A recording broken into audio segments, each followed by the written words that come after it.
We are always in our thoughts, and I was talking to a friend today, and we were just talking about thoughts and how they influence you throughout the day, positively, negatively. But when you're balanced, you're always aware of your thoughts, and if you're smart, you listen to your thoughts, and you make sure that whatever's going through your mind, it's there for a reason. And if you're not sure why it's there, it's your duty as a person who is trying to better themselves, if that is something you are trying to do. What's in your mind is so important. You have to figure out why it's there. And if you don't want to figure out why it's there, you need to figure out a way to get rid of it if you don't want it. So if it's something that is not causing you a positive reaction, if you're not getting any positive value out of it, then why are you dwelling on these thoughts? Because essentially, if something is in your mind and you don't want it there, you're dwelling on it, so to speak. Now, there are certain things we have in our minds that no matter what we do, they just seem like they don't want to go away. That's when I feel like you should take whatever that is and try to dive as deep into it as you possibly can of why it's there in the first place, what it actually is, what it means to you, and how it's affecting you. And then I was just thinking, your thoughts, they're not as random as you think. They are just as much a part of you as your DNA. Your thoughts are so important because they can influence you, and they will influence you throughout the entire day. And that day can turn into the next day, into a week, a month, a year, decades. And it could be literally one thing that is just bugging the crap out of you, and you don't know why that is. I would say whatever that is bugging you, that is making you feel so uncomfortable all the time, because a lot of times you may have a thought that it feels like it's insignificant. It may even feel like a memory, but it's just something that just keeps replaying in your mind. And it's different than playing a story in your mind where you're kind of inventing something on your own, and you're dwelling on something so much, and maybe there are things you can do to kind of distance yourself away from those thoughts. But the thoughts that you have that no matter what you do, no matter what you say, seem to be there, those are the thoughts I always feel like they're there for a reason. You're thinking of them for a reason, and in some strange way, maybe, perhaps, I'm not a doctor, I am not some kind of weird sorcerer who can conjure up all the answers for you, but there may be a reason why that is, and it's not a random thought that just keeps popping up and you all of a sudden get affected by it and then it goes away. Which a lot of times these thoughts would do, because you do get distracted throughout the day with other things, but has that thought actually gone away? And depending on what that thought is, it can have such an effect on you to the point where I always felt like you should dive into it as if you're trying to dissect a murder mystery. Try to figure out every single little thing you can about it. And I have been in a situation where I've ignored these thoughts, and I've ignored the feelings that they've given me and how I've been affected by it and been afraid of them at certain points.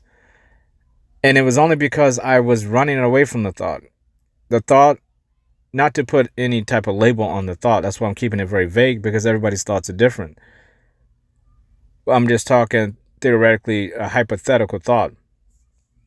Pick your poison or what that could be.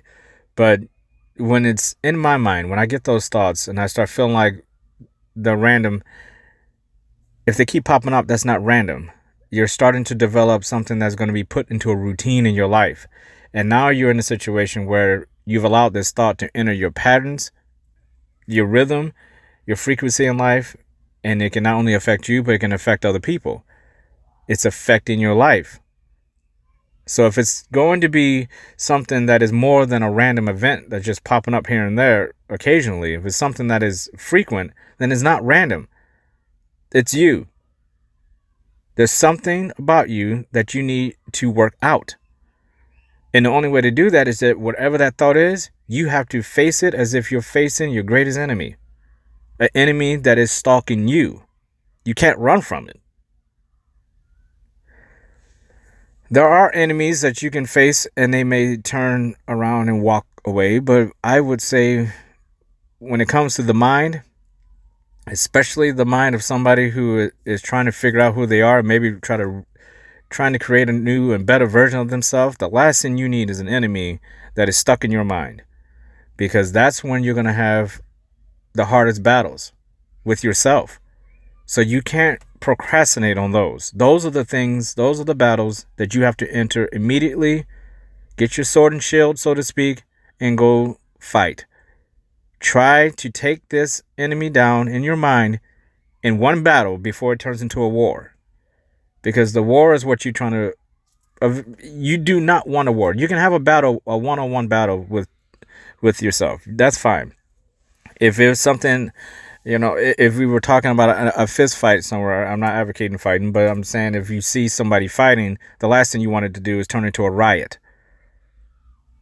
If you can contain it to those two people and let them go at it, that's fine. The last thing you want to do is have it turn into a riot, because now you're involving other people, a lot of innocent people. And you don't know the outcome. Now the outcome is getting very, very unpredictable. It was already unpredictable to begin with. So I say this is a very simple concept. If you're having random thoughts, face them. Figure out what they are. Write them down. There's no harm in ever writing down your thoughts. I think there's a stigma put on it, especially when it comes to men. If you write something down, people may say, well, you have a diary?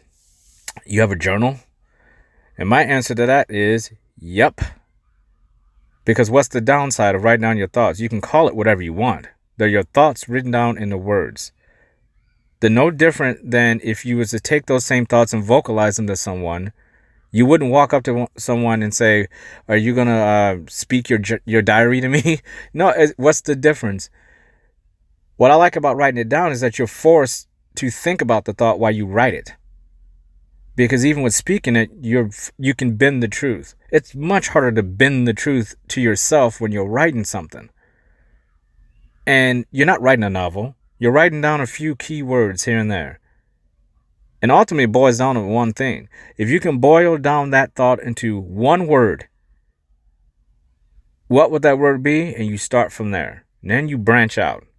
That one word is your seed. What you want to do is you want to find out all the things that are affected by that thought. Get that thought under control and use it to your advantage. And it's so simple when you do that, because once you identify it, now, which is something I preach all the time, being aware of something is the beginning of the battle and the beginning of the victory. If you're not aware of what the thought is and how it's affecting you in all the facets that it can possibly affect you, how do you know how to deal with it? You don't know. You have to get in there, get prepared to get dirty, roll your sleeves up, grab your sword and your shield, and go to battle. And do it immediately before it turns into a war. You don't want to drag other people in to negative situations or situations they don't want to be in based on something as simple as you not dealing with your own mind. Your mind is your responsibility. Your thoughts lead to actions. And the good thing about thoughts is that a lot of times you may be thinking a thought is negative and find out that it's actually a very positive thought that's just been trying to manifest in your mind. It just needs a release. It needs you to take action, to do something with it and not wait. It wants you to do something with the thought right now. That's why it keeps popping back up. That's why it's not random. For better or for worse, that thought's in your head for a reason. And you have to take advantage of that. You have to be aware that your mind is something that is valuable. You don't want it to get cluttered and dirty. You don't want to hoard thoughts. You want to make sure that you're in a position at all times to make sure you are in control of your mind the best you can be, because the mind is already a hard, difficult thing to deal with in the first place. You're not doing yourself any favors by allowing thoughts to creep into your mind and go sit into a corner. And then when you least expect it, it's going to come rolling out of that corner, out of the darkness, and pop up when you don't want it to. We all have thoughts that pop up like flashes, like fireworks. They're here and then they're gone. There's a huge difference between those thoughts and the ones that pop up multiple times a day, and the times where you're trying to relax and you're trying to de-stress and they keep popping up, do something with them. They're there for a reason. They're signaling to you they want you to get on with it. Whatever that thought is, it wants you to get at it. Get to work. Put action into practice. Stop thinking about it. Stop talking about it. Stop hoping. Go get it done. Figure that thought out. It's not random. If it's reoccurring, that is not random. And it's a part of you. You clean up your mind with every thought. Write them down. Organize your mind. Figure out everything that's going on in there the best you can. You're only going to benefit from it. But the longer you let those ideas and those thoughts sit in your mind, you're wasting it. For better or for worse, negative, positive, whatever that thought is, you're wasting it. And it's not going away. So you might as well take advantage of it and do something with it and take control of something and understand that now you know what to do the next time this situation creeps up, because it's going to. It inevitably will creep up again. Now you know what to do with it. Trial and error. Keep focusing on that thought until something works. You owe it to yourself. If no one has told you this today, I love you. You deserve to hear that. Salute to you all. The brave never fall.